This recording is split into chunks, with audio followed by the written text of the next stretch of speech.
इफिसियों को लिखी हुई पत्री, दूसरा अध्याय। पौलुस अब बड़ी दिलचस्प बात कहने जा रहा है। क्या आप सुनना चाहेंगे? हो सकता है आप में से बहुतों के लिए ये पसंदीदा विषय होगा। मान लीजिए कि आपके परिवार की फोटो खींची जाए और उसे कलीसिया के नोटिस बोर्ड पर लगा दिया जाए, तो सबसे पहले आप किसकी फोटो देखना चाहेंगे? पौलुस कहता है, निश्चय ही आप अपनी देखना चाहेंगे। अब इस अध्याय के आरंभ में लिखे शब्दों पर ध्यान दीजिए। पौलुस जो कहना चाहता था, उसे सरल बनाने के लिए उस पूरे वाक्य को ऊंचाई तक ले जाया गया है कि हम पौलुस के भाव को समझें। पौलुस यहाँ स्पष्ट रीति से कहता है कि तुम अपने अपराधों और पापों में मरे हुए थे। जैसा कि परमेश्वर ने आदम से कहा था, जिस दिन तुम उस वृक्ष का फल खाओगे, तुम अवश्य मर जाओगे। वह अदन की वाटिका में फल को न खाने की बात कर रहा था, तो वह आत्मिक रूप से मरने की बात कर रहा था। अर्थात इसके द्वारा परमेश्वर का बोध, परमेश्वर के साथ सहभागिता, संगति और एकता समाप्त हो जाएगी। परमेश्वर आत्मा है और उसकी आराधना करने वालों को आत्मा और सच्चाई से उसकी आराधना करनी चाहिए। जब मनुष्य ने उसकी आज्ञा का उल्लंघन किया, तब परमेश्वर का उसके साथ संबंध समाप्त हो गया। जब मनुष्य ने परमेश्वर की आज्ञा का उल्लंघन किया, उसी क्षण वह पाप के परिणाम स्वरूप मर गया। यूनानी में पाप को हमार्तिया अर्थात चूकना कहा गया है। अंग्रेजी में हम सिन कहते हैं, जिसका अर्थ है लक्ष्य से चूक जाना। ये शब्द ब्रिटेन के तीरंदाजों के खेल से लिया गया है। वे इस तीरंदाजी के खेल में खंबे के ऊपर एक छल्ला लगाते थे और एक एक करके अपने तीर से निशाना लगाते थे। चाहे प्रतियोगिता में 5 लोग ही क्यों न हो, वे 10-10 तीरों से बारी बारी से खंबे के छल्ले पर निशाने लगाते थे और जो चूक जाता था उसको पापी कहते थे।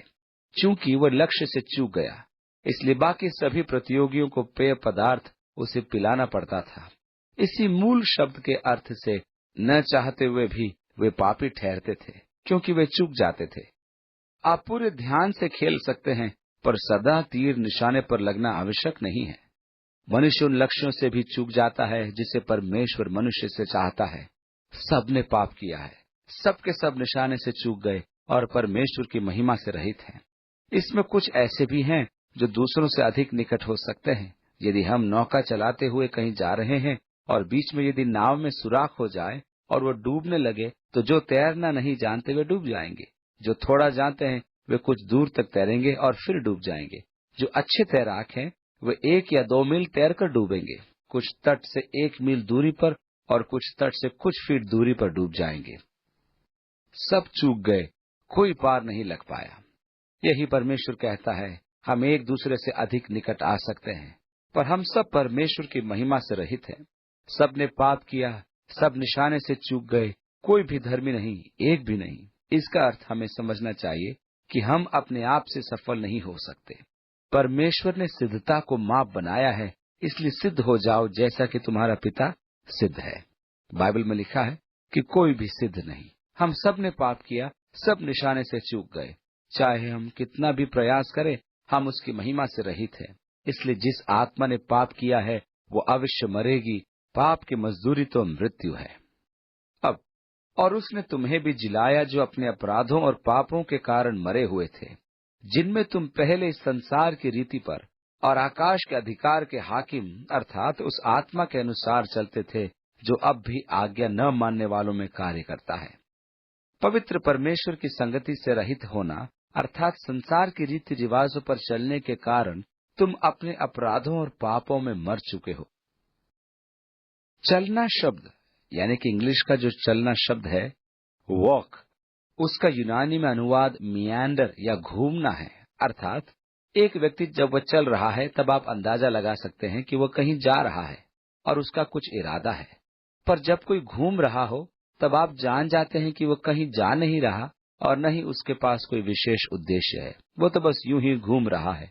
यूनानी में यही घूमना शब्द पौलुस ने प्रयोग किया है, जिसका अनुवाद चलना शब्द यहाँ पर किया गया है।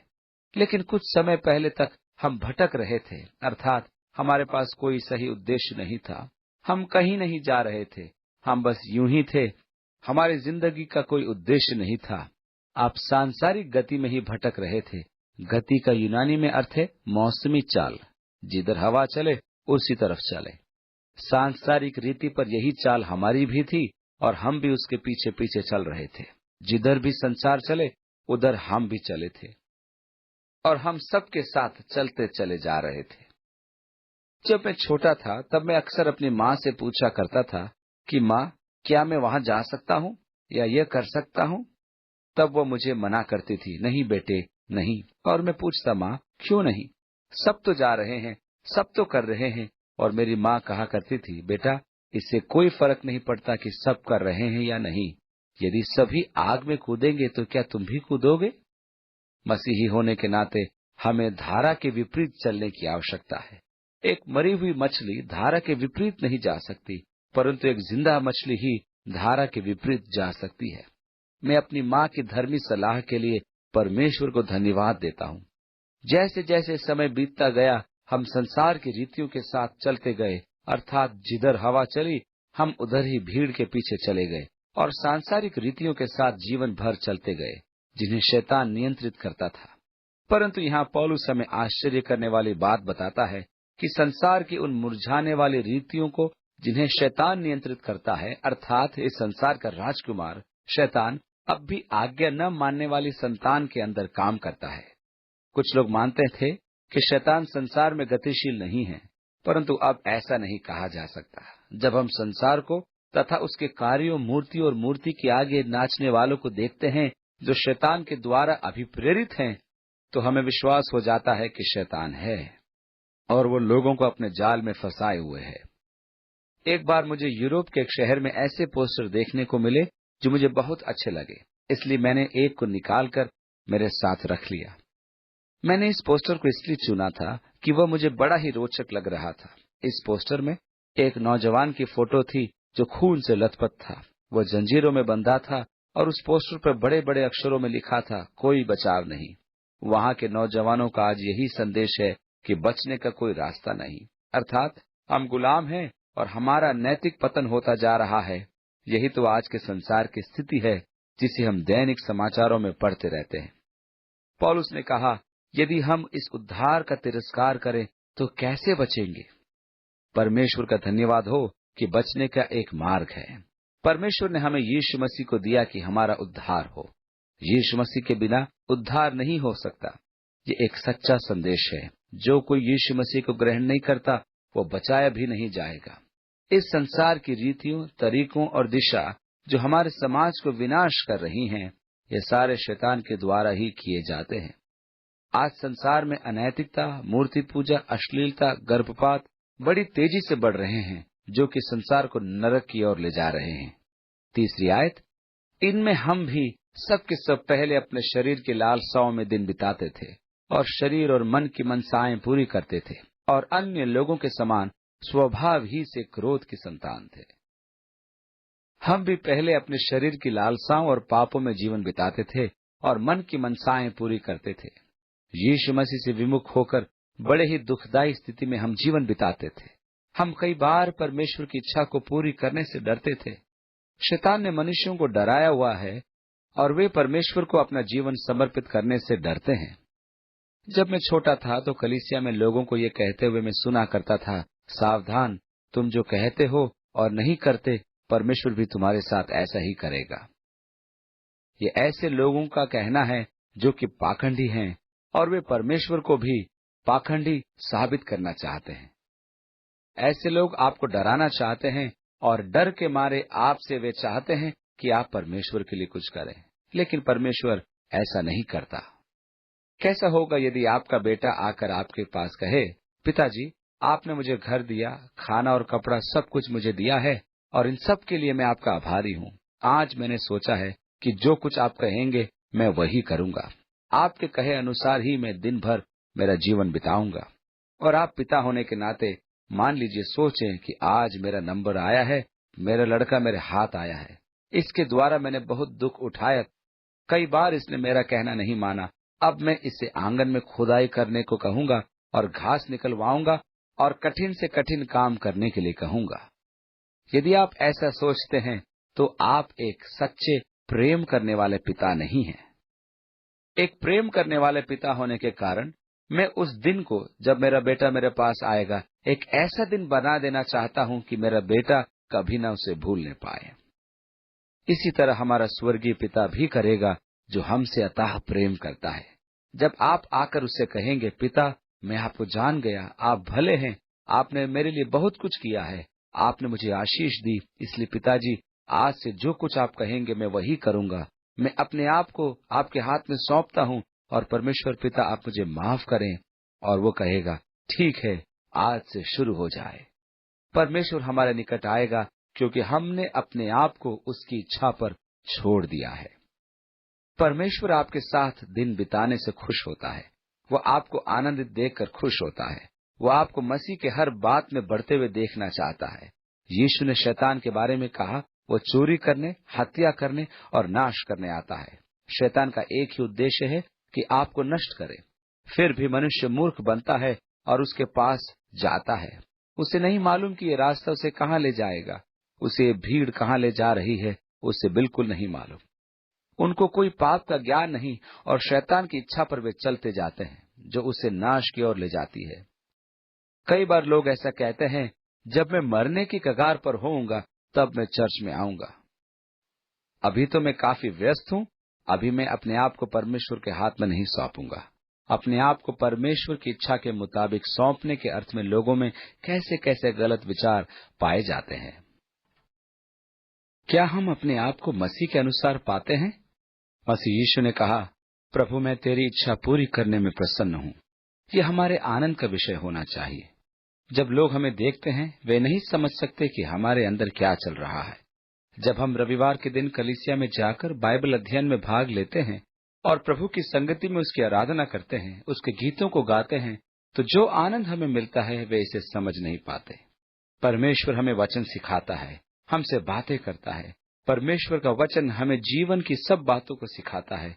बाहरी तौर पर हमें कुछ समझ में नहीं आता, परंतु जब हम भीतरी रूप से परमेश्वर की संगति में चलते हैं तब हम उसकी उपस्थिति और आनंद का अनुभव करते हैं। और तभी हमारी समझ में आ जाता है कि परमेश्वर के लोगों के साथ संगति करना खुशी और आनंद का विषय है और परमेश्वर के प्रेम को कलीसिया के प्रेम के साथ बांटना क्या ही अच्छी बात है। परमेश्वर की सच्चाई हमें खुशियों से भर देती है जब उसके लोग आत्मा में उसकी गवाही देते हैं। और पौलुस कहता है कि एक समय ऐसा था जब हम उस नाव में सवार थे जिसका संचालक शैतान था और वो उसे विनाश की ओर ले जा रहा था। उस नाव में हम बातचीत करते थे। बातचीत पुरानी अंग्रेजी का एक शब्द है जो आज की परिभाषा से बिल्कुल ही अलग है।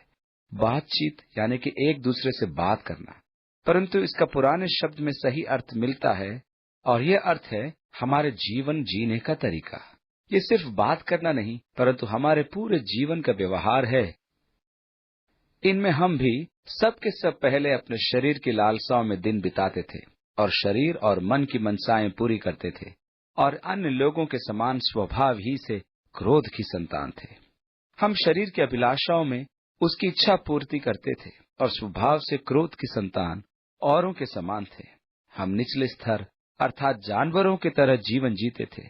शरीर की अभिलाषाओं को पूरी करते थे, मन की अभिलाषाओं को पूरी करते थे और ये सब हमारे जीवन का उद्देश्य था। इन्हीं सब चीजों ने हमारे जीवन को जकड़ रखा। हमारा जीवन शरीर की अभिलाषाओं द्वारा चलाया जाता था और हम अपने शरीर की अभिलाषा पूरी करने के लिए जीवन बिताते थे। हम राजा सुलेमान के बारे में पढ़ते हैं। जब वो जीवन का अर्थ खोज रहा था तो कैसे उसने विभिन्न दशाओं को जाना। सबसे पहले तो उसने औरों की तरह सोचा कि उसे धन संपन्नता में जीवन जीना है और इस प्रकार उसने दौलत इकट्ठा करना आरंभ कर दिया, जब तक कि वह दुनिया का सबसे अमीर इंसान न बन गया। इजराइल देश में उन दिनों चट्टानों के समान चांदी एक आम बात होती थी। यरूशलेम शहर के चारों ओर चट्टान ही चट्टाने हैं और यह दुनिया के सबसे ज्यादा चट्टानी नगर है। इसलिए सुलेमान के दिनों में चांदी एक चट्टान के समान साधारण बात हो गई थी। सुलेमान ने कहा, मैंने इतनी सारी धन दौलत को देखा है, फिर क्यों अमीर इंसान मूर्ख के समान मरता है और खाली हाथ रह जाता है। तब सुलेमान ने बुद्धि और ज्ञान की ओर मन लगाया और सुलेमान ने कहा, उत्तर ये जानने में है कि ज्ञान पाऊं और इतनी समझ पाऊं कि संसार का सबसे बुद्धिमान व्यक्ति हो जाऊं। क्यों इंसान मूर्ख के समान खाली हाथ मरता और जो मुझे संतुष्टि प्रदान नहीं कर। फिर सुलेमान ने सोचा, मैं भव्य भवनों को और स्मारकों को बनाऊंगा, इसमें मेरी कुछ खुशी निहित होगी। तब सुलेमान ने यरूशलेम के चारों ओर विशाल भवन तथा स्मारक बनवाए, और उन्हें देखकर भी उसे संतुष्टि न हुई, और अंत में उसने कहा, सब व्यर्थ है, व्यर्थ है। अंत में सुलेमान इस निर्णय में पहुंचा कि जीवन व्यर्थ और निराशाजनक है, और सूर्य के नीचे कुछ भी ठीक नहीं। जो कुछ मैं करना चाहता था वो मैंने अपने शरीर की इच्छा पूर्ति के लिए किया है। यहाँ आप देख सकते हैं कि वो अपने शरीर की इच्छा पूरी करने में लिप्त रहा और कुछ भी करने से न छोड़ा। परंतु फिर भी सुलेमान इस परिणाम पर पहुंचा कि जीवन व्यर्थ और निराश करने वाला है। सूर्य के नीचे कुछ भी ठीक नहीं। निचोड़ यह है कि आप अपने आप को जितना भी झुठलाएं या पीकर मदहोश हो जाएं, आप बच नहीं सकते। सच्चाई का आपको सामना करना ही पड़ेगा।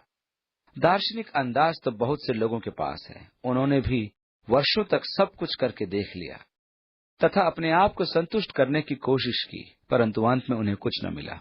आप चाहे दवाइयां खाएं या शराब पिएं या मदहोश हो जाएं, आप कुछ भी कर लें, परंतु आपको यीशु मसीह के सिवाय अनंत जीवन प्राप्त नहीं होगा। आपको मात्र प्रभु यीशु मसीह पर आशा करनी है, तब आपको संतुष्टि का अनुभव हो जाएगा। क्योंकि यदि आप वास्तविक सत्य का सामना करते हैं और नहीं पाते, तब तो आप निराशा में समाप्त हो जाएंगे। यहाँ हम भीड़ के साथ शामिल हैं जो अपने आप को संतुष्ट करने में लगी है।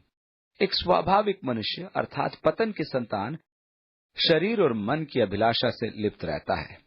मनुष्य का गिरा हुआ स्वभाव शरीर के द्वारा शासित होता है और वो यीशु मसीह से दूर होता है।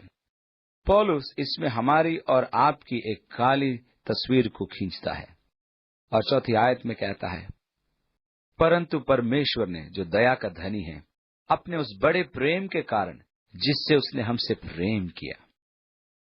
परमेश्वर हमारे कालेपन के विपरीत दया का धनी है। वो उस काले फोटो पर रंग भरता है। ये उसका महान प्रेम है कि जब हम पापों में मर रहे थे, उसने हमसे प्रेम किया। परमेश्वर का प्रेम यह है कि जब हम पापी ही थे, मसीह हमारे लिए मरा। प्रेम इसमें नहीं कि हमने उससे प्रेम किया, लेकिन उसने हमसे प्रेम किया और अपने बेटे को भेजा कि हमें पापों से बचाए। क्योंकि परमेश्वर ने जगत से ऐसा प्रेम किया कि अपना इकलौता पुत्र दे दिया, ताकि जो कोई उस पर विश्वास करे वह नाश न हो, पर अनंत जीवन पाए। परंतु परमेश्वर की दया का धन उसके प्रेम में है कि जब हम अपने अपराधों और पापों में मर रहे थे, उसने हमसे प्रेम किया। परमेश्वर ने आपसे कब प्रेम करना आरंभ किया? क्या कभी हमने इस बात को सोचा है? और जब से हमने उससे प्रेम करना आरंभ किया, तब से हम मधुर हो गए, दयालु और भले होकर जीवन जीने लगे। परमेश्वर कहता है, जब तुम सिद्ध नहीं थे, तब से मैंने तुम्हें प्रेम किया। परमेश्वर ने कब से प्रेम किया? जब हम अपराधों और पापों में ही थे, परमेश्वर ने हमसे प्रेम किया। आदि से परमेश्वर ने हमसे प्रेम किया। कोई ऐसा समय नहीं आया जब उसने प्रेम न किया हो। परंतु परमेश्वर जो दया का धनी है, उसने हमसे महान प्रेम किया, और यहाँ तक कि जब हम मृतक थे, उसने हमें जीवित किया। यूनानी पुस्तक में हम पाते हैं कि उसने हमें मसीह की समानता में जीवित किया और अनुग्रह के द्वारा हमें बचाया है। जब मैं अपने अपराधों और पापों के कारण मरा हुआ था, तब परमेश्वर ने मुझे यीशु मसीह के द्वारा क्षमा दी। भजन 32 के समान मैं कह सकता हूँ कि क्या ही धन्य है वो जिसका अपराध क्षमा किया गया है और जिसका पाप ढांपा गया हो। जब मैंने अपने अपराध छिपाए, तो मेरी हालत दयनीय हो गई और परमेश्वर का हाथ मुझ पर भारी हो गया। मैंने सोचा अब मैं मर जाऊंगा, परंतु जब मैंने अपने पापों को मान लिया, तब परमेश्वर ने मुझे पूरी रीति से माफ कर दिया। परमेश्वर की क्षमा पाना कितना ही सुहावना अनुभव है। कितना धन्य और आनंदित वो मनुष्य है जिसके पापों को परमेश्वर ने क्षमा किया है। हमारा पहला जन्म प्राकृतिक शरीर में हुआ था। मैं बच्चे की अवस्था में पैदा हुआ और तब से ऐसी शारीरिक आवश्यकताएं मुझ पर हावी रही हैं। मैं सुंदर छोटा बच्चा था जब तक मुझ पर शारीरिक शासन न हुआ था। मैं चिल्लाता था यदि वे मुझे भोजन नहीं देते थे, और जब मुझे भूख लगती और खाना नहीं मिलता तो मैं हाथ पैर मारता, पटकता और नाराजगी दिखाता था। मैं स्वाभाविक मनुष्य था, शरीर के द्वारा चलाया जाता था। बहुत से लोग इसी स्थिति में बढ़ना चाहते हैं, और जब जब उनकी शारीरिक आवश्यकताएं पूरी नहीं होती है, तो वे हाथ पैर पटकना शुरू कर देते हैं, रोना धोना शुरू कर देते हैं। 5वीं आयत से आगे, जब हम अपराधों के कारण मरे हुए थे, तो हमें मसीह के साथ जिलाया। अनुग्रह ही से तुम्हारा उद्धार हुआ है और मसीह यीशु में उसके साथ उठाया, और स्वर्गीय स्थानों में उसके साथ बैठाया, कि वह अपनी उस कृपा से जो मसीह यीशु में हम पर है, आने वाले समयों में अपने अनुग्रह का असीम धन दिखाए। परमेश्वर की आत्मा द्वारा मेरा नया जन्म हुआ। अब मैं अपने पिता आदम के समान शारीरिक न रहा। अब तो मैं अपने पिता यीशु मसीह की आत्मा से संबंधित हूँ। यीशु मसीह के द्वारा मेरा नया जन्म हुआ है। ये आत्मिक जन्म है। मेरी आत्मा अब जीवित है और परमेश्वर की संगति में है। मैं फिर से परमेश्वर के साथ जुड़ गया, क्योंकि मेरी आत्मा उसकी आत्मा के साथ गवाही देती है कि मैं उसकी संतान हूँ, और मैं उसे हे अब्बा, हे पिता कहकर पुकारता हूँ। मैं उसकी आराधना आत्मा और सच्चाई से करता हूँ। उसने हमें आत्मा में जीवित किया है। उसके अनुग्रह से ही हम बचाए गए हैं, जिसके योग्य हम नहीं थे और जिसे हम कमा नहीं सकते थे। कोई भी कार्य ऐसा नहीं जिसको करके हम आत्मिक जीवन पा सकते थे। ये मेरे प्रयास का फल नहीं है। ये 7 सिर वाले ड्रैगन को मार देने का फल नहीं है, या मेरे कुछ कठिन परिश्रम का फल नहीं है। यह तो उसका अनुग्रह ही है, अर्थात परमेश्वर के प्रेम का महान उपहार। उसने हमें जीवित ही नहीं किया, वरन हमें ऊंचा उठाया और स्वर्गीय स्थानों में यीशु मसीह के साथ बैठाया, जो हमें पापों से बचाए जाने से कहीं अधिक उत्तम बात है। यीशु मसीह के जी उठने के द्वारा हमें नए जीवन की नई चाल मिली है। इसका उद्देश्य यही है कि वह हमें अपनी दया और अनुग्रह का धन यीशु मसीह में दिखाए, जिसे हम 5वें पद में मसीह के साथ देख सकते हैं। पद 6 में यीशु मसीह में देख सकते हैं और पद 7 में यीशु मसीह के द्वारा देख सकते हैं। एक और बार, 5वें पद में मसीह के साथ देख सकते हैं, 6ठे पद में यीशु मसीह में देख सकते हैं और 7वें पद में यीशु मसीह के द्वारा देख सकते हैं। ये सब काम परमेश्वर ने हमारे लिए यीशु मसीह में और उसके द्वारा किए। यही महान भविष्य हमारी प्रतीक्षा कर रहा है। यीशु मसीह ने प्रार्थना की कि लोग जाने कि उनकी बुलाहट की आशा क्या है। परमेश्वर ने आपको अपना पुत्र होने के लिए बुलाया है। इसका अर्थ आप जानते हैं? अनंत तक आप परमेश्वर के साथ उसके राज्य में वास करेंगे, ताकि वह अपनी दया और अनुग्रह के धन को यीशु मसीह में आप पर प्रकट करे। भजन संहिता का लेखक कहता है, जैसे आकाश पृथ्वी के ऊपर है, वैसे ही तेरी करुणा उनके ऊपर होती है जो तेरा भय मानते हैं। परमेश्वर अनंत तक अपनी दया की महानता यीशु मसीह के द्वारा प्रकट करेगा। वह सब आप सोच भी नहीं सकते। अनंत काल तक परमेश्वर का अनुग्रह, दया और प्रेम प्रकट होंगे, क्योंकि विश्वास के द्वारा अनुग्रह से आपका उद्धार हुआ है। ये आपकी ओर से नहीं, विश्वास से है। आप कहेंगे, मैं परमेश्वर पर विश्वास करता हूँ। नहीं नहीं, ये तुम्हारी ओर से नहीं, विश्वास तुम्हारी ओर से नहीं, विश्वास भी परमेश्वर का दान है।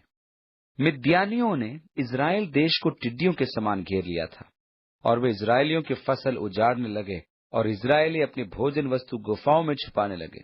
और उसी समय गिदोन दाखरस के कुंड में गेहूं झाड़ रहा था कि उसे मिद्यानियों से छिपा रखे। तब उसको प्रभु के दूत ने दर्शन दिया और कहा, गिदोन जा और इजरायलियों को मिद्यानियों के हाथ से छुड़ा। उसने प्रभु के दूत से कहा, आप कौन हैं और आपके पास मेरा पता भी गलत है। मेरे पिता है ही क्या, और तो और मैं अपने परिवार में सबसे छोटा हूँ। आपको मुझसे कोई मतलब नहीं। तब प्रभु के दूत ने कहा, हाँ, मुझे तुझसे ही काम है। गिदोन ने कहा, ठीक है, परंतु मैं इस बात को परखना चाहता हूँ। मैं एक भेड़ी का ऊन खलिहान में रखूंगा, और यदि ओस केवल उस ऊन पर पड़े और उसे छोड़ और सारी भूमि सूखी रहे, तो मैं जान लूंगा कि तू ही प्रभु की ओर से है। दूसरे दिन सुबह उसने देखा, ऊन गीली थी और सारी भूमि सूखी। तब उसने कहा, मैं इस बात का पक्का निश्चय करना चाहता हूँ कि कल सुबह यदि सारी भूमि गीली और ऊन सूखा रहे। मैंने प्रकृति को समझने में ठोकर खाई, पर नहीं जान पाया। परंतु जब सुबह हुई तो ठीक वैसा ही हुआ जैसा उसने प्रभु के दूत से कहा था। तब वो जान गया कि परमेश्वर था, और बिगुल बजाकर उसने 1,35,000 मिद्यानियों के विरुद्ध 32,000 इजरायलियों को जमा किया। परंतु परमेश्वर ने गिदोन से कहा, तेरे साथ जो योद्धा हैं ज्यादा है, क्योंकि मैं मनुष्यों के हृदयों को जानता हूँ। यदि मैं मिद्यानियों को 32,000 इस्राएलियों के हाथ में कर दूं, तो वे अपनी शक्ति पर घमंड करेंगे। इसलिए जाकर कह कि जो युद्ध से डरते हैं वे अपने घर चले जाएं। गिदोन ने ऐसा किया और 22,000 लोग लौट गए। अब 10,000 इस्राएली रह गए थे। तब परमेश्वर ने गिदोन से कहा कि जो लोग तेरे साथ हैं वे बहुत हैं। मैं इन लोगों के दिलों को जानता हूं। यदि मैं मिद्यानियों को 10,000 इस्राएलियों के हाथ कर दूं तो वे अपनी बढ़ाई और घमंड करेंगे। अब उन्हें नीचे झरने के पास ले जा और पानी पिला, और जितने लोग हाथ नीचे रखकर पानी पिए उन्हें वापस भेज दे, और जो चपड़ चपड़ से पानी पिए उन्हीं के द्वारा मैं तुझे विजय दिलाऊंगा। तब गिदोन उन्हें नीचे ले गया और 9,700 ने घुटनों के बल झुककर पानी पिया और वे अलग कर दिए गए। इस प्रकार 300 ने चपड़ चपड़ करके पानी पिया और गिदोन ने उन्हें अपने साथ लिया। परमेश्वर की योजना क्या थी? जिसे परमेश्वर करने जा रहा था उससे मनुष्य को स्वयं की महिमा और घमंड से दूर रखना। परमेश्वर ने हमारे लिए अद्भुत कार्य किया है। उसने हमें उद्धार और अनंत जीवन दिया है, और वह नहीं चाहता कि हम अपने आप पर घमंड करें। सच तो यह है कि वह नहीं चाहता कि उसकी दृष्टि में कोई घमंड करे। यहाँ तक कि वह विश्वास जिससे हमारा उद्धार हुआ है परमेश्वर ने हमें दान में दिया है। इसलिए मैं परमेश्वर की सच्चाई पर विश्वास करने को अपने घमंड का कारण नहीं मान सकता।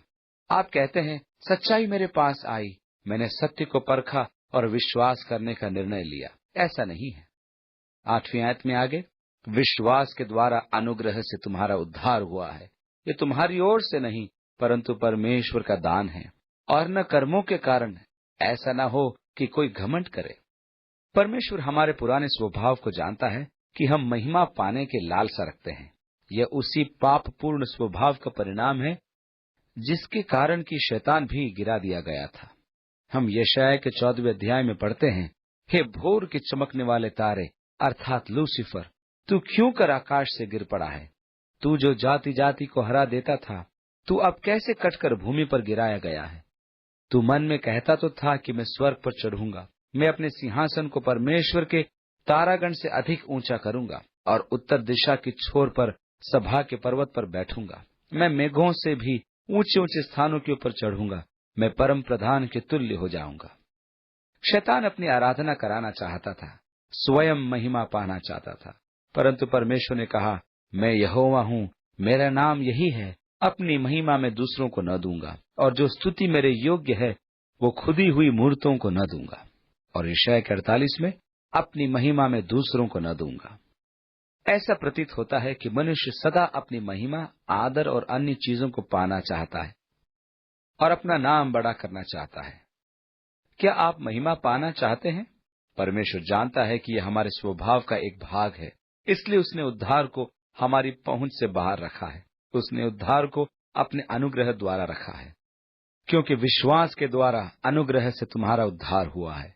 ये तुम्हारी ओर से नहीं वरन परमेश्वर का दान है, और न कर्मों के कारण, ऐसा न हो कि कोई मनुष्य घमंड करे। हम उसके हाथों की रचना है। रचना के लिए यूनानी शब्द पोएम है। इसी से अंग्रेजी में पोएम और हिंदी में कविता या काव्य शब्द निकले हैं। तुम उसकी काव्य रचना हो, तुम एक पोएम हो। कविता एक अनुग्रह की बात है, सुंदरता की बात है। परमेश्वर चाहता है कि हमारा जीवन महिमामय और सुंदर जीवन हो। परमेश्वर हमारे जीवन में काम करे, और जब वो काम करेगा ये जीवन एक आदर्श एवं सुंदर जीवन बन जाएगा, क्योंकि हम उसकी कविता या काव्य रचना है। कवि अपने आप को सुंदरता के साथ प्रकट करना चाहता है। वो सुंदरता को सुंदर शब्दों में व्यक्त करना चाहता है। परमेश्वर अपने आप को स्वयं प्रकट करना चाहता है, और जब परमेश्वर आपके जीवन में कार्य करता है तब आपका जीवन उसकी अभिव्यक्ति बन जाती है। हम उसकी रचना है। जब परमेश्वर हमारे जीवन में काम करता है तब ये कार्य हमें यीशु मसीह की समानता में ले आता है। तब हम संसार में चारों तरफ परमेश्वर के प्रकाशन बन जाते हैं, परमेश्वर की छाप बन जाते हैं। यीशु इससे कहता है उसकी महिमा की छाप। एक बार उसने अपने चेलों से कहा, यदि तुमने अपने पिता को देखा है तो मुझे देखा है। फिलिपुस ने कहा, हमें पिता को दिखा दे और हम संतुष्ट होंगे। जिसने मुझे देखा है उसने पिता को देखा है। फिर क्यों कहते हो कि पिता को हमें दिखा दे? क्या तुम विश्वास नहीं करते कि मैं पिता में और पिता मुझ में है? और जो काम मैं करता हूँ अपने आप से नहीं करता, परंतु पिता जो मुझ में रहता है वही काम करता है। विश्वास करो मैं पिता में और पिता मुझ में है, नहीं तो कामों को देखकर ही विश्वास करो। इसलिए परमेश्वर चाहता है कि हम संसार के लिए उसकी छाप बने। हमारे जीवन में यही उसका कार्य करने का उद्देश्य है। कि आपको मसीह की समानता में ले आए। 10वीं आयत, क्योंकि हम उसके बनाए हुए हैं और मसीह यीशु में उन भले कामों के लिए सृजे गए हैं जिन्हें परमेश्वर ने पहले से हमारे करने के लिए तैयार किया।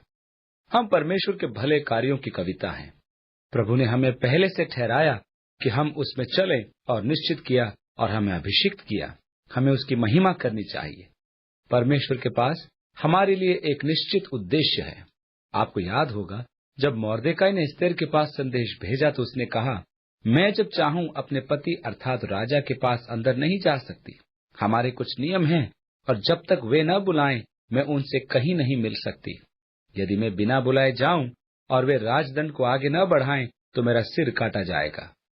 मोर्देकाई ने एक और संदेश उसे भेजा, तुम्हें क्या पता, क्या परमेश्वर ने तुम्हें ऐसे ही समय के लिए राजभवन में लाया हो?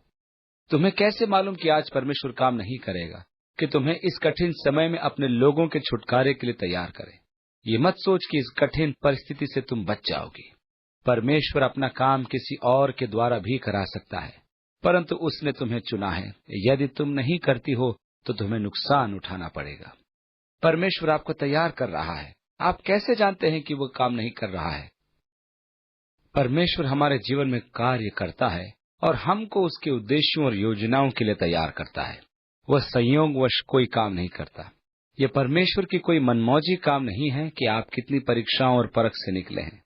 आपको तैयार करने में परमेश्वर की योजना है कि आप वह काम करें जिसके लिए उसने आपको पहले से ठहराया। यदि आप पीछे मुड़कर अपने जीवन में देखें तो आप जान पाएंगे कि कैसे परमेश्वर आपको तैयार करने में कार्यरत है। जन्म से पहले से लेकर अंत तक हम जान सकते हैं कि कैसे परमेश्वर ने हम पर अपनी करुणा बनाए रखी। वह हमें उस काम के लिए जिसे हमें एक दिन अंजाम देना है तैयार करता रहा। बचपन में माँ के द्वारा उसने मेरे लिए कार्य किया। मेरे पैदा होने से पूर्व जब मेरी बहन संसार के लिए मर गई तो मेरी माँ ने वाचा बांधी और कहा, परमेश्वर यदि तू मुझे मेरी बेटी वापस दे तो मैं तेरी सेवा जीवन भर करूंगी। और कैसे परमेश्वर ने चमत्कारी रूप से मेरी बहन को वापस ला दिया। वह चंगी हो गई और फिर 2 महीने के बाद जब मेरा जन्म हुआ, मेरी माँ ने कहा, मैं अपनी प्रतिज्ञा अपने बेटे के द्वारा पूरी करूंगी और मैं उसे तुझको समर्पित करती हूँ। इस प्रकार मेरी माँ आरंभ से मुझे पवित्र शास्त्र पढ़ाती रही। मेरे खेलते समय भी वह मुझे संभाल लेती थी। वह मुझे साधारण बच्चे की तरह गेंद से खेलने देती, पर बचपन से वह मेरे आसपास ही रहती थी और पवित्र शास्त्र पढ़ने को कहती थी। लेकिन मैं दाऊद के बारे में जानता था। मूसा, यहोशू और पौलुस मेरे सोने के वक्त की कहानियां होते थे। परमेश्वर मुझे तैयार कर रहा था। मेरे सेवा के आरंभिक दिनों में जब मैं और मेरा भाई साथ में थे तो उदासीनता का समय, असफलता के समय, कठिनाई और शाम के खाने के लिए परमेश्वर पर हमें विश्वास करना पड़ता था। ये हमारे परिवार के लिए भयंकर गरीबी के दिन थे। शाम को भोजन मिलेगा या नहीं हमें कोई ठिकाना नहीं था और हम बिल्कुल टूट गए थे। एक रात भोजन के लिए मात्र 3 रुपए ही थे, जिसे लेकर हम खाना खरीदने गए। 3 रुपए से अच्छा भोजन खरीदना एक बड़ी चुनौती थी। हमने गाजर और फलियां खरीदी और दुकानदार को थमा दी और उसने जोड़कर बताया कि 3 रुपए हुए। हमने पैसे दिए और घर की ओर चल पड़े। तभी उसने आवाज दी और हमें बुलाया और कहा, क्षमा कीजिए, मैं बहुत समय से आप लोगों के लिए कुछ करना चाहता था। मैं चाहता हूं कि आप लोग ये ले लें। और उसने ये कहते हुए हमें 300 रुपए थमा दिए। तुरंत मैंने मेरे भाई से कहा, चलो आज हम बढ़िया भोजन खाएंगे। परमेश्वर हमें उत्तम भोजन देता है। इस कार्य के दौरान वो हमें तैयार कर रहा था कि हम उस पर भरोसा रखें। वो हमारी आवश्यकताओं को पूरा करता है। जो कुछ हमारे पास है हमें उसी में सावधान और फलदायक बने रहना है। और इसी बात को वो हमें सिखा रहा था कि कैसे धन को होशियारी से और सावधानी से प्रयोग करें। जो कुछ हमने उन दिनों में सीखा आज भी वो हमारे लिए लाभदायक है, क्योंकि उन दिनों में जितने मेरे विश्वासी थे वे मेरे परिवार की पूरी देखभाल नहीं कर पाते थे। इसलिए मैंने सोचा मैं बाहर जाकर कार्य करूंगा पौलुस के समान, और फिर मैं कलीसिया के लिए बोझ नहीं बनूंगा। सबसे पहले हमने कैलवरी चैपल आरंभ किया और खूब मेहनत करी, परंतु परमेश्वर के विचारों में कुछ और ही था जिसका विचार हमने स्वप्न में भी नहीं किया था। मैं समझता हूं यदि हम चाहें तो परमेश्वर की योजना को जान सकते हैं। हम कह सकते हैं, ठीक है प्रभु, ये मैंने किया, अब और मैं करना नहीं चाहता, मैं दूसरा रास्ता पकड़ना चाहता हूं। इस तरह हम उसकी योजना को खो देते हैं। जो उसने हमारे लिए रखी है उसको हम खो देते हैं। आपके जीवन के लिए उसके पास एक संपूर्ण योजना है और जिसके लिए परमेश्वर आपको अभिषिक्त भी किया है। उसकी महिमा के लिए उसे आपको पूरा करना चाहिए। यदि आप उसके कार्यों को जो वो आपके जीवन में करना चाहता है विरोध करेंगे तो आप उसे खो देंगे। मैं विश्वास करता हूं कि परमेश्वर किसी भी उपकरण को प्रयोग करने से पहले उसे ठीक करता है। ये तैयारी का समय है जिसका अधिकतर हम तिरस्कार करते हैं। बाइबल हमें बताती है कि तैयारी के दिनों का तिरस्कार न करो। ये आवश्यक है कि पहले परमेश्वर मुझ में काम करे, फिर वो मेरे द्वारा काम करे। इसलिए बाइबल हमें बताती है कि जब आपकी परख होती है तो उसे बड़े आनंद की बात समझें। हमें उस समय आनंद मनाना चाहिए जब सताव आता है, क्योंकि परमेश्वर आपके द्वारा कार्य करवाना चाहता है। परमेश्वर के पास हमारे लिए एक योजना है जिसे वह हमारे द्वारा पूरी करना चाहता है। परमेश्वर के पास अपनी महिमा कराने के लिए अभी भी बड़ी बड़ी योजनाएं हैं। यह विस्मित कराने वाली बात है कि हर दिन परमेश्वर अपनी सेवा को बढ़ाने के लिए हमें नए मौके देता है। इसलिए परमेश्वर हमें अभी तैयार कर रहा है। पौलुस इस विषय में बहुत सचेत था जब परमेश्वर ने उसे बुलाया। परमेश्वर के पास एक योजना थी। तब पौलुस ने कहा, मैं अब तक पकड़ा नहीं गया था जिसके लिए मुझे पकड़ा जाना था। अभी भी बहुत कुछ सीखने को बाकी है। परमेश्वर के पास अभी भी योजनाएं हैं और काम है कि उसे मैं पूरा करूं। जब मैं पूरा करूंगा, अर्थात जब मैं पकड़ा जाऊंगा जिसके लिए मुझे पकड़ा जाना था। आप क्या समझते हैं कि परमेश्वर मुझे इस पापी श्रापित संसार में छोड़ेगा? नहीं, वो मुझे बहुत प्यार करता है। वो मुझे अपने साथ रहने के लिए अपने अनंत राज्य के महिमा में ले जाएगा।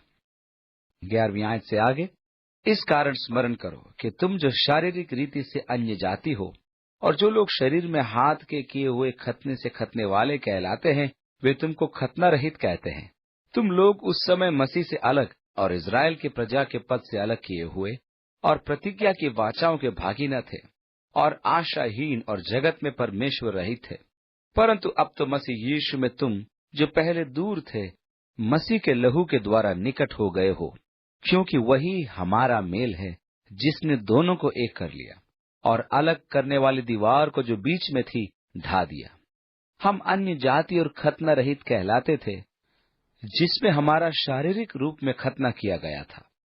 अन्य जाति होने के नाते हम यहूदियों द्वारा उद्धार से बाहर निकाल दिए गए थे, क्योंकि हम उस समय मसीह के बगैर थे और इज़राइल के राज्य संघ के बाहर थे, वाचा की प्रतिज्ञा से अनजान, आशा रहित और बगैर परमेश्वर के इस संसार में थे। यीशु मसीह के आने से पहले हमारे जीवन में एक अलगाव था, एक दीवार परमेश्वर और हमारे बीच में थी। हम जो मसीह के बगैर थे और इस संसार में अजनबी थे, परमेश्वर के बगैर जीवन में कोई आशा नहीं थी, क्योंकि हम इस संसार में बिना परमेश्वर के थे। सबसे बड़ी बात जो बाइबल हमें बताती है वो है आशा। हमारे चारों ओर विनाश था।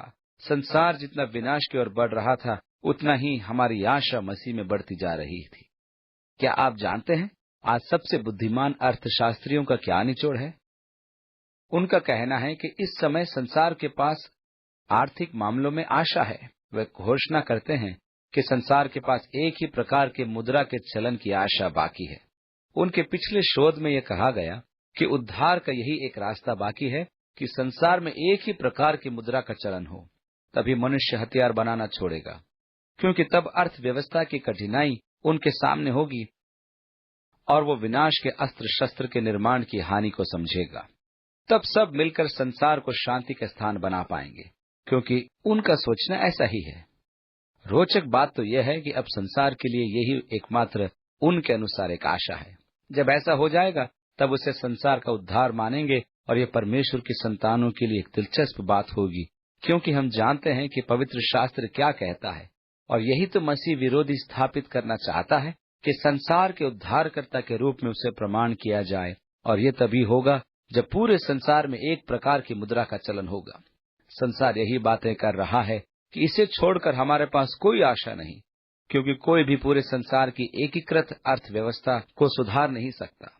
जब वे अंधेर और दंड की बातें करते हैं तो इसमें वे और भी ज्यादा गिरते जाते हैं। परंतु याद रखें, ये जल्दी होने वाला है, और जो विश्वास करते हैं उनके पास इससे भी बढ़कर एक मधुर आशा है, क्योंकि संसार बिना मसीह के है, उनके पास कोई आशा नहीं है। जहां परमेश्वर नहीं, वहां आशा भी नहीं। लेकिन हम जो पहले यीशु मसीह से दूर थे, उसके लहू के द्वारा निकट लाए गए हैं। जो पहले अजनबी थे, अब परमेश्वर के परिवार के सदस्य हैं। हम जो पहले परदेशी थे, अब उसके घर के हैं, क्योंकि वही हमारी शांति है, जिसने यहूदी और यूनानी या यहूदी और गैर मसीहों के लिए अपने शरीर को देकर एक एक करके बनाया, और वह दीवार जो हमें अलग करती थी तोड़ दी, यहाँ तक कि वह विधि को हटाकर हमें नया मनुष्य बनाया और शांति दी। इसलिए उन्होंने दो अलग अलग तरीके रखे, एक यहूदी की जो व्यवस्था के अधीन अपने आप को परमेश्वर के सामने धर्मी ठहराना चाहते थे, और दूसरी ओर अन्य जातियों की जो इस रीति से व्यवस्था से बाहर कर दिए गए थे, परंतु विश्वास के द्वारा उन्होंने उद्धार पाया। दोनों ही परमेश्वर को प्रसन्न नहीं कर पाए और न उसकी संगति में आ पाए। इसलिए यीशु ने इस दीवार को तोड़ दी जो मानव जाति के बीच में थी और उन्हें एक बनाया। इसलिए यीशु हरेक के लिए सामान्य मार्ग है जिसके द्वारा मनुष्य परमेश्वर तक पहुंच सकता है। अन्य जातियां व्यवस्था के बिना और यहूदी व्यवस्था के अधीन, इसलिए सबको एक नए मार्ग में आना था, और वह है यीशु का मार्ग। जब हम सबको यीशु मसीह के द्वारा एक ही मार्ग पर आना है, तो हम सब एक हो गए। अब यहूदी और अन्य जातियों में कोई फर्क न रहा। दोनों के लिए उसने एक नया मनुष्य बनाया और शांति की स्थापना की कि दोनों परमेश्वर में सुव्यवस्थित हो जाएं। क्रूस के द्वारा शत्रुता को नाश करके और क्रूस की व्यवस्था पूरी करके वह हमारे लिए मारा गया। व्यवस्था कहती थी कि पापी को मरना है। इस अध्यादेश के अंतर्गत एक प्रबंध था कि मृत्यु के बदले में एक पशु को लेकर उसके लहू से पाप छिपाया जाए।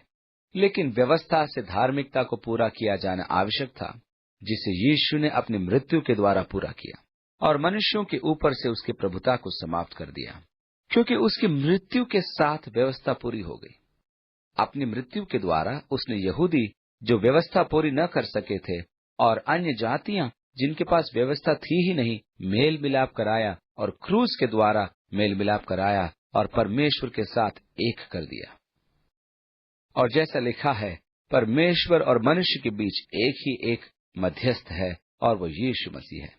यीशु मसीह के अतिरिक्त कोई मध्यस्थ नहीं।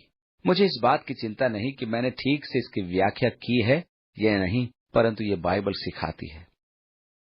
और 13वीं आयत से आगे पौलुस कहता है, परंतु अब तो मसीह यीशु में तुम जो पहले दूर थे, मसीह के लहू के द्वारा निकट हो गए हो, क्योंकि वही हमारा मेल है, जिसने दोनों को एक कर लिया और अलग करने वाली दीवार को जो बीच में थी ढा दिया, और अपने शरीर में बैर अर्थात वह व्यवस्था जिसकी आज्ञाएं विधियों की रीति पर थी मिटा दिया, कि दोनों से अपने में एक नया मनुष्य उत्पन्न करके मेल करा दे, और क्रूस पर बैर को नाश करके इसके द्वारा दोनों को एक देह बनाकर परमेश्वर से मिलाए, और उसने आकर तुम्हें जो दूर थे और उन्हें जो निकट थे, दोनों को मेल मिलाप का सुसमाचार सुनाया, क्योंकि उस ही के द्वारा हम दोनों की एक आत्मा में पिता के पास पहुंच होती है।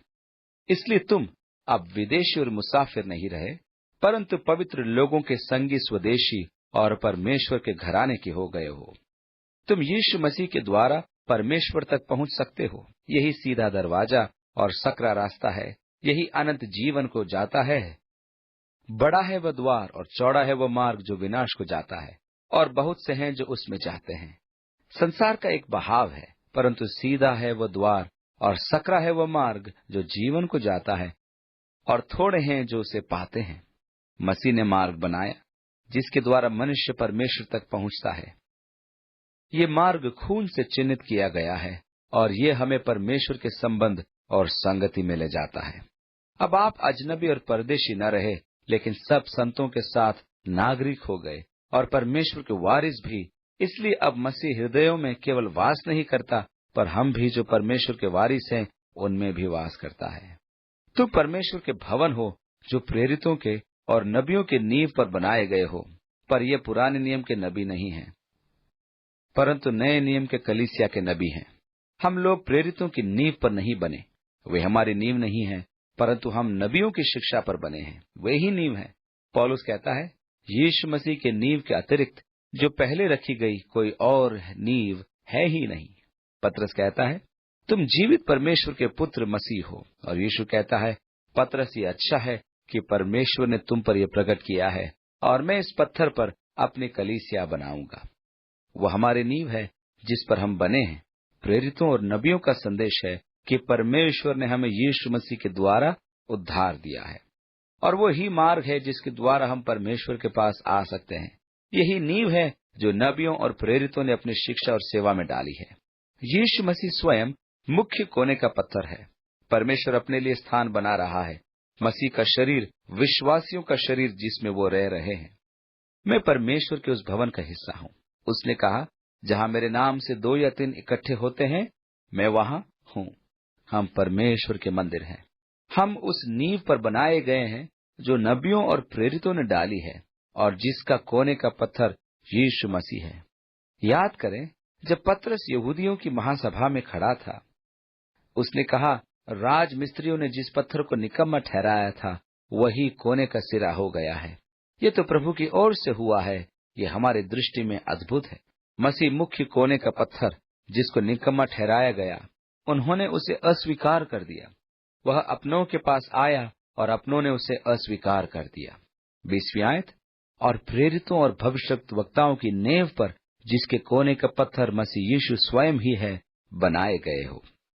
इसलिए धार्मिक नेता और भवन निर्माता कहते थे कि यीशु मसीह कुछ भी नहीं है, लेकिन परमेश्वर ने उसे कोने का पत्थर बना दिया। यह परमेश्वर का कार्य था जो हमारी आंखों में अद्भुत है, अर्थात उसके बिना उद्धार हमारे लिए नहीं है। पतरस कहता है, किसी दूसरे के द्वारा उद्धार नहीं, क्योंकि स्वर्ग के नीचे पृथ्वी पर और कोई नाम नहीं दिया गया जिसके द्वारा हम उद्धार पा सकें। कोने का पत्थर जिस पर सारी चीजें बनी हैं, पवित्र परमेश्वर में जिसमें पूरी इमारत टिकी हुई है। इसलिए जब आपके पास मसीह है तो आप उसमें बने हुए हैं, और पूरी इमारत एक साथ प्रभु में पवित्र मंदिर बनती जाती है, और हम भी पवित्र आत्मा के द्वारा परमेश्वर के मंदिर बनते हैं। जहाँ मेरे नाम से 2 या 3 इकट्ठे होते हैं, मैं उनके बीच में हूँ, अर्थात परमेश्वर का घर, जहाँ वो अपने लोगों के साथ वास करेगा। कितना अनोखा है कि हम परमेश्वर के परिवार के साथ हैं।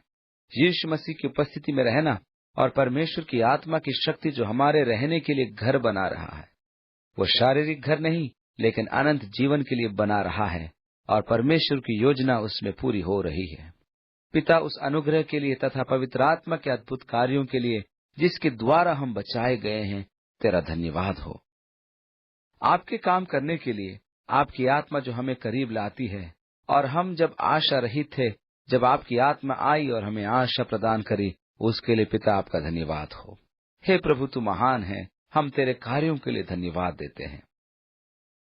21वीं आयत में आगे, जिसमें सारी रचना एक साथ मिलकर प्रभु में एक पवित्र मंदिर बनती जाती है, जिसे तुम भी आत्मा के द्वारा परमेश्वर का निवास स्थान होने के लिए एक साथ बनाए जाते हो। तुम उसके हाथ की कारीगरी हो, जो मसीह के साथ रचे गए और अभिषिक्त किए गए, ताकि हम उसमें चलें। परमेश्वर के पास आपके लिए एक योजना है। परमेश्वर आप में काम कर रहा है, और जब आप अपने आप को परमेश्वर को देते हैं, वो हमें अनंत जीवन देता है। और आपको मालूम है कि परमेश्वर ने आपके लिए क्या योजना बनाई है कि उसकी महिमा आपके द्वारा हो। लेकिन हम उसे तभी जान सकते हैं जब हम अपने आप को समर्पित करेंगे। जैसे कुम्हार मिट्टी का काम करता है, और जैसे वो काम शुरू करता है, उसके मन में बर्तन होता है जो उसे उस मिट्टी से बनाना होता है। वह उस बेडोल मिट्टी के लौंदे पर ध्यानपूर्वक काम करके बर्तन बनाता है। उसी तरह परमेश्वर भी हमारे जीवनों की मिट्टी को लौंदे के समान एक बर्तन की योजना बनाता है, और वो चाहता है कि हम उस विशेष कार्य के लिए तैयार हो जाएं। उस मिट्टी का स्वयं पर अपना कोई अधिकार नहीं है, न ही उसका कोई ज्ञान है, जब तक कि कुम्हार उसे लेकर अपनी योजना अनुसार काम न करे। जब तक कि कुम्हार उसे हाथ में लेकर एक योजना पूर्वक तरीके से एक बर्तन तैयार न करे, उसका कोई कार्य नहीं। मुझे याद रखना है कि परमेश्वर मुझ में कार्य कर रहा है, और एक दिन मैं सब कुछ पूरा पूरा समझ जाऊंगा। लेकिन उसके लिए मुझे अपने आप को पूरी रीति से समर्पित कर देना होगा। यदि मैं अपने आप को कठोर करता हूँ और सख्त हो जाता हूँ, तो मेरा रूप बिगड़ जाएगा, और कुम्हार को काफी समय लेकर फिर से आरंभ करना पड़ेगा। वो उस मिट्टी को लेकर मिट्टी में मिलाता है और फिर से शून्य से आरंभ करता है। मैं बहुत बार शून्य हुआ हूँ, परंतु कुम्हार जानता है कि हमें फिर से अपने जीवन को परमेश्वर को देने की आवश्यकता है। परमेश्वर को कार्य करने दें, ताकि हम उसकी योजना अनुसार कार्य कर सकें। परमेश्वर आपको आशीष दे और आपको एक औजार बनाए ताकि वह अपने नाम की महिमा के लिए आपको इस्तेमाल कर सके।